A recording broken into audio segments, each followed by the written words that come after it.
Diddy has just been hit with a brand new lawsuit that is naming Jay-Z, Beyonce, and LeBron James as witnesses of a freak-off. And this is not an April Fool's joke. This lawsuit was actually filed in court today. And it has other defendants listed with Diddy that I'm sure you've heard of before, so let's go ahead and jump right into it. This lawsuit was filed by a man named Joseph Manzaro against Diddy, another man named Eric, Brendan Paul, which is Diddy's alleged substance mule that got arrested after Diddy was raided, Emilio Estefan, and Adria English, the woman that filed the lawsuit against Diddy, who worked as a dancer during Diddy's white parties.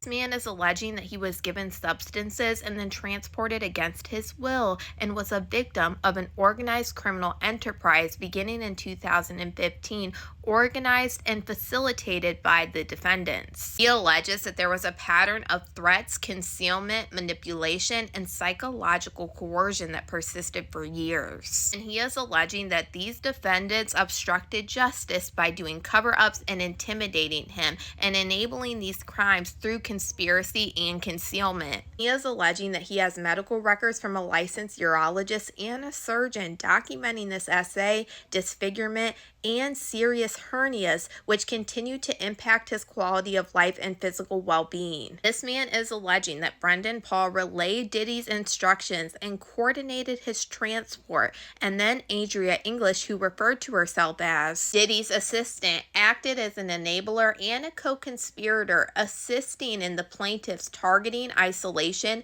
and concealment after the incident. He alleges that defendant Eric is who gave him substances and transported him, and then later posted threats on Facebook blaming him for Bonnie Riviera's unaliving and issued repeated threats against him, including kidnapping and threats to his minor son. He claims additional security footage from 2015 shows a hitman that's associated with defendant Eric, who is now serving a life sentence in an unrelated unaliving case in his alleyway. And he said he filed a police report corroborating this encounter. He alleges that these were acts of intimidation, surveillance, and fraud, and they continued for years and were designed to suppress his memory and delay or prevent legal recourse. He then claims that high-profile individuals, including Jacob Arabo, known as Jacob the Jeweler, Jay-Z, Gloria Estefan, LeBron James, and Beyonce Knowles Carter are identified as witnesses, allegedly due to their presence or knowledge of the events surrounding the freak-off orchestrated by defendant Diddy. This man says that on or about early April of 2015 at approximately 5:30 p.m., he arrived at his residence located at 424 Valley Forge Road, West Palm Beach, Florida. He claims that he unlocked his door and turned the handle and he felt a greasy substance resembling Vaseline on his hand. He attempted to wash his hands, but then he lost consciousness before he could do so. He said when he regained consciousness, he was in the backseat of a moving vehicle driven by defendant Eric with Bonnie Riviera in the passenger seat. He inquired about his location, expressing confusion and insisting that he was supposed to be at home.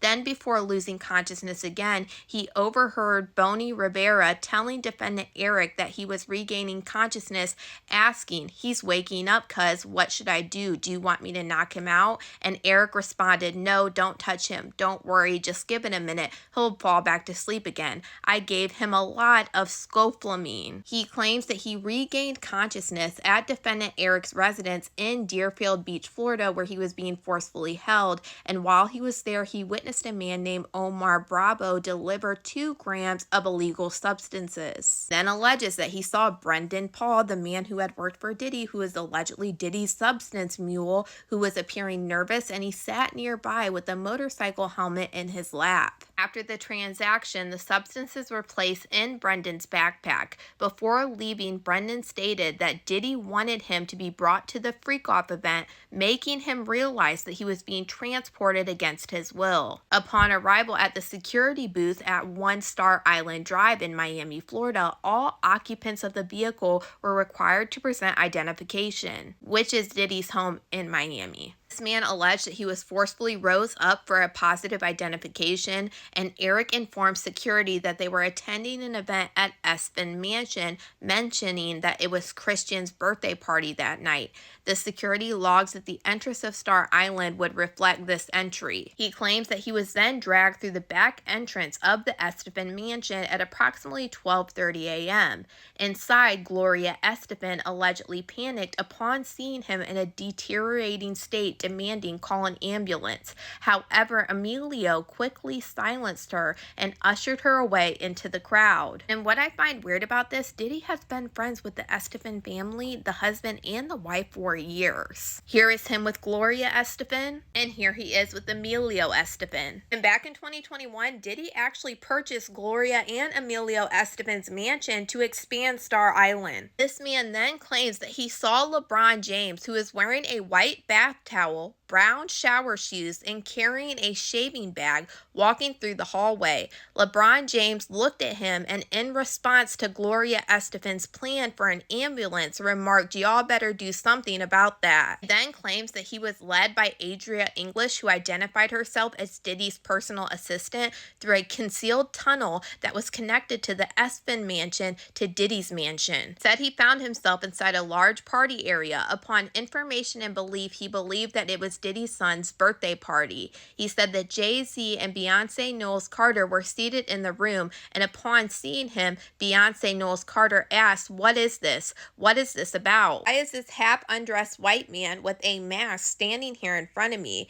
Eric responded, "Diddy wants him to see what we do to snitches. This is a part of his punishment." He was forcefully paraded through multiple rooms filled with people taunting him. He alleged that Diddy ordered the degradation, stating, "He's gonna find out what we do to snitches tonight. Get him undressed." He said that he was unclothed and placed inside a shower where two unidentified women forcibly washed him while Eric and Bonnie Rivera watched. After this, he was dressed in a small bikini bottom and a black leather mask with a rubber dam forcefully inserted and zipped closed over his head. He is claiming that there was a locking adult toy device that was asphyxiated to the mask, which was protruding out of his mouth. Then alleges that he was subjected to degrading and non-consensual acts at the direction of Diddy and Adria English. He was essayed and forced to partake in unwanted activities involving the mask and adult toys on a large black leather ottoman first until he lost consciousness again. He claims that when he regained partial awareness, he was locked in a small dark side room, left on a black leather couch until Adria English and Eric allegedly entered the room and dressed him and prepped him for transport out of the property. He then claims that he encountered Jacob the jeweler, who was visibly disturbed upon seeing him in his forced attire. He asked, "What is this? What's going on with this guy? Why is he standing here staring at me with this strapped to his face?" He alleges that defendant Eric responded, "Oh, he's just some guy who's a snitch. We're teaching him a little lesson." He then claims that Emilio intervened, instructing defendant Eric and Bonnie Rivera to move him out of Jacob the jeweler's sight. Gloria Estefan again pleaded for an ambulance to be called, but defendant Emilio silenced her and shoved her into the crowd. Claims upon leaving the event, he overheard Diddy ask defendant Eric, "You're going to be getting rid of him, right?" To which defendant Eric responded, "Yeah, I'll be taking care of that." After this freak-off event, he was returned to a gang house where he was beaten and left inside his apartment. Yeah, this is this whole new lawsuit filed against Diddy and many others with a lot of witnesses being added. But y'all let me know what you guys think about all this in the comments.